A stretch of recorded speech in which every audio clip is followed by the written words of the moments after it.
എനിക്കുണ്ട് വല്ലാത്ത മോഹം ഒന്നാമദീന കാണാൻ.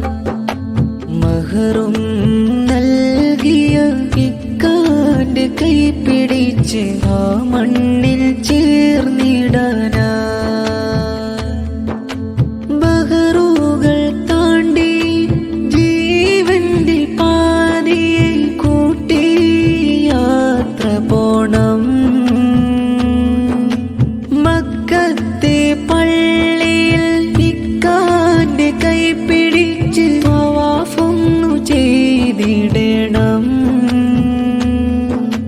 മുത്ത് റസൂലിന്റെ ചാരത്ത് ചെന്നിട്ട് സലാമൊന്നു പറഞ്ഞിടണം.